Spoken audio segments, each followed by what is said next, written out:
Bienvenue dans le débat de France 24. On est à J-52 avant l'élection présidentielle ici en France. 52 jours où tout peut se passer, tant cette campagne est jalonnée de rebondissements. Entre d'un côté une vague de dégagisme à l'œuvre dans nos contrées occidentales avec pour résultat déjà le Brexit et Donald Trump, et en même temps des candidats fragilisés par les affaires. Cette campagne 2017 ne ressemble à rien de ce qu'on avait connu jusque-là. On en parle avec vous, Jérôme Dubu. Bonjour. Bonsoir. Vous êtes conseiller de Paris pour les Républicains et vous soutenez aujourd'hui Emmanuel Macron. Absolument. Pierre Licia, vous êtes également un élu Les Républicains à Paris, conseiller d'arrondissement dans le 18e, et vous restez fidèle pour l'heure à François Fillon. On aura l'occasion d'en parler dans le cadre de ce débat. Henri Leray, vous êtes éditorialiste au Télégramme, et Jérôme Sainte-Marie, politologue, président de l'Institut de sondage Pollingvox. Merci à tous d'être avec nous. Alors, celui qui fait pour le moment office de favori dans les sondages, c'est un trentenaire jamais élu et même inconnu du grand public, voilà encore 2 ans. Emmanuel Macron surgit de nulle part après un court passage à Bercy. Il a réussi en un temps record à constituer une force politique avec son mouvement En Marche et à électriser les foules avec un discours volontariste, mais jusque-là sans proposition concrète. C'était d'ailleurs ce qu'on lui reprochait. Et bien aujourd'hui, enfin, après 6 mois de campagne, Emmanuel Macron nous a livré son programme, le détail en images. C'était un moment attendu par ses adversaires et ses partisans. Ce matin, Emmanuel Macron a présenté son programme. Pendant plus de 2 heures, le candidat d'En Marche a détaillé 6 axes vers lesquels il souhaite orienter son action. Plusieurs thèmes, parmi lesquels on trouve l'éducation, l'emploi ou la sécurité. Sur l'éducation, Emmanuel Macron veut la création de 5000 postes de professeurs supplémentaires. Il souhaite aussi donner une prime aux enseignants en zone difficile avec 3 000 € annuels. Les zones d'éducation prioritaire verront aussi le doublement des classes de CP et CE1. Enfin, le candidat veut bannir le téléphone portable des primaires et collèges. Autre sujet évoqué, le travail. L'ancien ministre de l'économie veut baisser les charges sur les bas salaires et étendre l'assurance chômage à toutes les catégories professionnelles. Des propositions financées par une hausse de la CSG. Point fort du programme également, la réforme des retraites et la fin des régimes spéciaux. Nous irons vers un système universel de retraite où pour chacune et chacun, quel que soit son statut, sa profession, son secteur d'activité, 1 € cotisé donnera les mêmes droits à la retraite. Emmanuel Macron l'a aussi longuement évoqué. La sécurité est une priorité pour lui. Au programme, hausse du nombre de gendarmes et de policiers, augmentation du nombre de places de prison ainsi que du budget de l'armée. Dernière proposition forte, la moralisation de la vie politique, ciment de l'alliance avec le président du MoDem, François Bayrou. Le projet de moralisation de la vie publique que nous porterons consiste d'abord à éradiquer les conflits d'intérêts. C'est ce qui, entre autres, nous conduira à organiser l'interdiction de toute fonction de conseil pour les parlementaires, quel que soit d'ailleurs le type de parlementaire. Emmanuel Macron n'a en revanche pas évoqué les suppressions de 120 000 postes de fonctionnaires, la hausse du temps de travail, ni sa réforme de l'impôt sur la fortune. Voilà, alors derrière l'effet catalogue, Jérôme Sainte-Marie, on a un programme libéral assumé avec ce qu'a proposé aujourd'hui Emmanuel Macron. Oui, on a un programme social-libéral dans la ligne finalement de ce qu'il a, de la politique qu'il a inspiré ou mené d'abord à l'Élysée, ensuite comme ministre de l'économie et des finances. On est finalement dans la prolongation du pacte de responsabilité et on a également un programme qui donc peut plaire à une partie de la gauche plus ou moins libérale, mais également à une partie de la droite. Moi, je t'ai frappé, il y avait un tweet de Laurence Parisot disant Fillon et Macron ont finalement le même programme. Alors, je ne sais pas si c'est vrai, mais en tout cas, on voit qu'il y a une compatibilité qui était peut-être recherchée, en tout cas obtenue, avec une bonne partie des programmes défendus par, encore une fois, du programme qu'aurait pu défendre Manuel Valls s'il était candidat, mais celui en partie que défend M. François Fillon. Fillon plus Macron, ça fait Micron. On espère que ce ne sera pas leur score à l'élection présidentielle.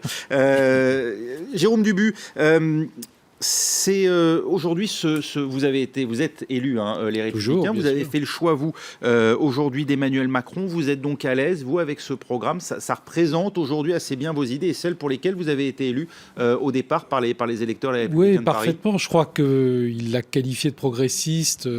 Jérôme Sainte-Marie l'a qualifié de social-libéral. Moi, je le qualifierais de réformiste.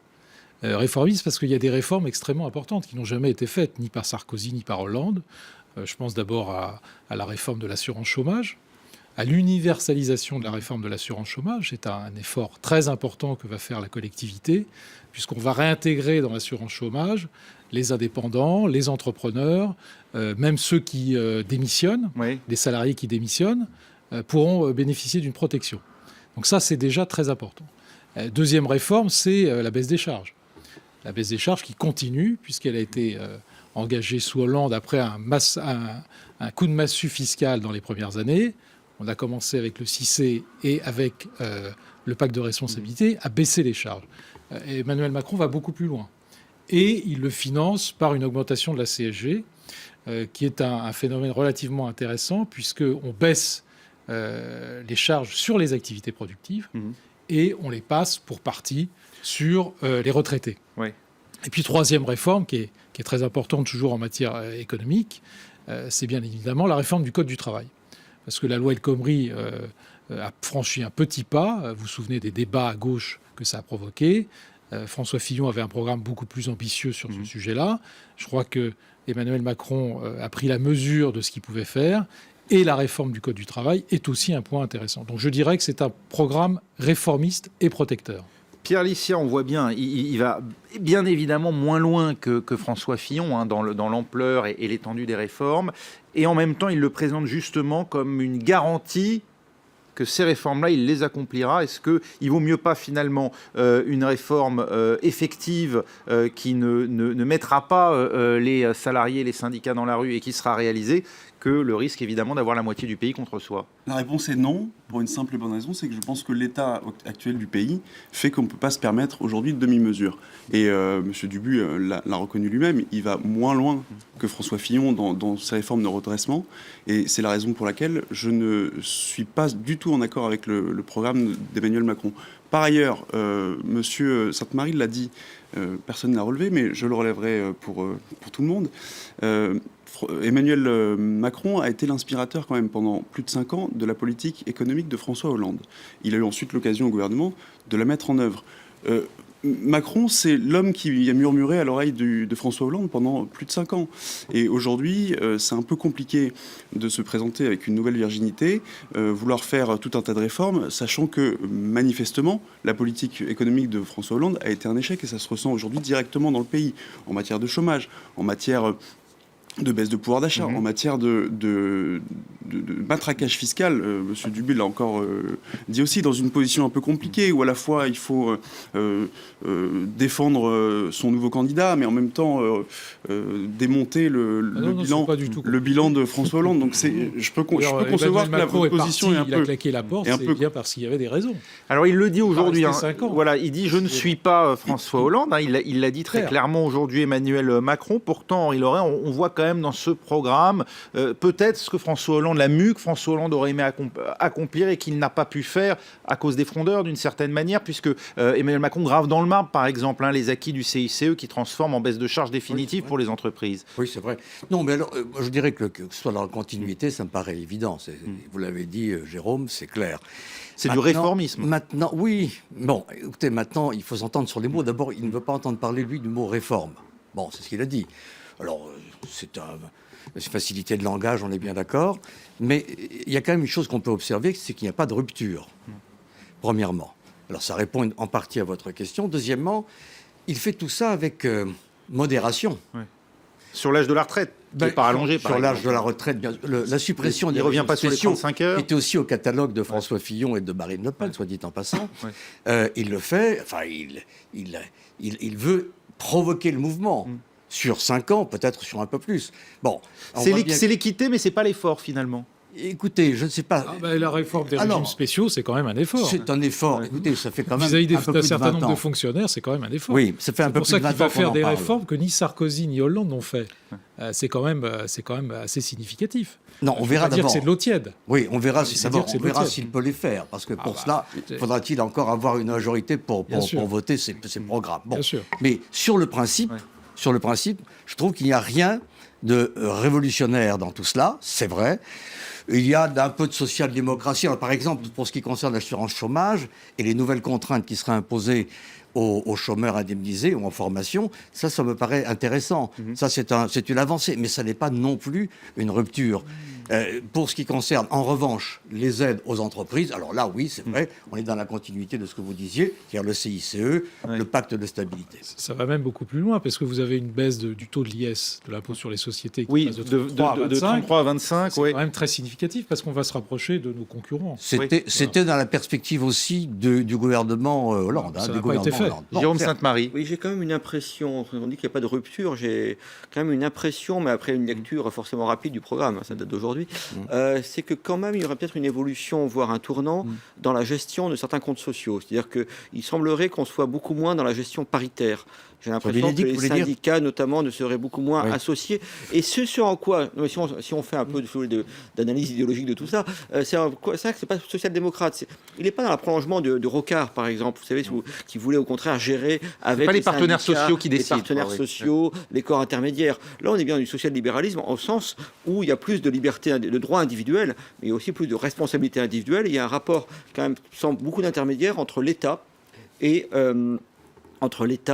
l'individu. Regardez l'affaire des 35 heures, c'est tout à fait significatif. Négociation au niveau des entreprises. On dit je vais donner plus de pouvoir aux branches et je vais redonner sur des... C'est une manière de faire sauter les 35 heures pour vous ? C'est une manière de le faire sauter gentiment, en douceur. De facto, oui. Voilà, puisqu'on va renégocier dans les entreprises, entreprise par entreprise et branche par branche. Je crois qu'il en fera plus là-dessus que la loi El Khomri, enfin celle qui a été votée, pas le projet original, bien sûr. C'est-à-dire qu'il n'y avait plus grand-chose. Alicia. Non, c'est assez intéressant d'entendre ce qui se dit là sur le plateau, que finalement, on a quand même le sentiment d'une continuité. C'est ce que tout le monde, plus ou moins, s'accorde à dire, une continuité entre l'action de François Hollande et le programme proposé par Emmanuel Macron. C'est pas du tout ce que j'ai dit.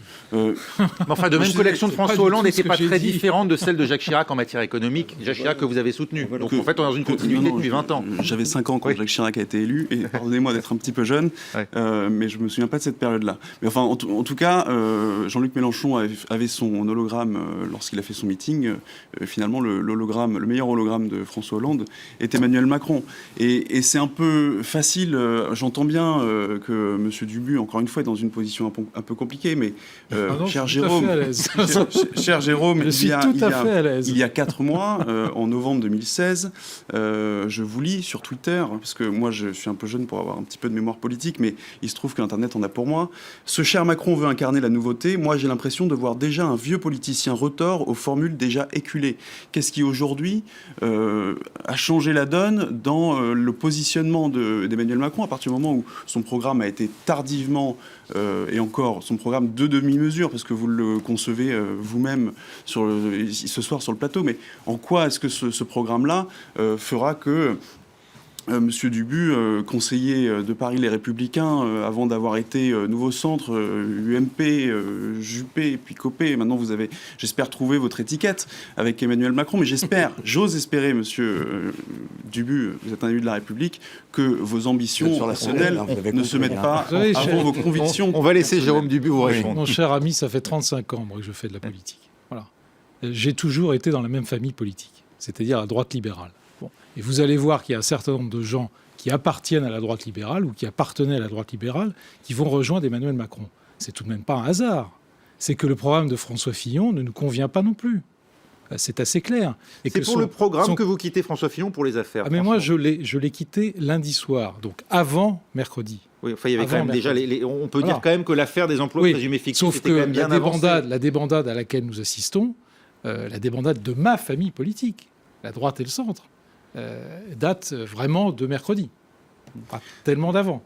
Pas tellement défection. Si c'est le programme tellement après, daté, après dans les situations actuelles, vous avez 3 solutions. Vous avez la situation de notre ami, qui consiste à dire je vais jusqu'au bout, c'est ma famille politique, etc. Et advienne que pourra, peu importe. Bon.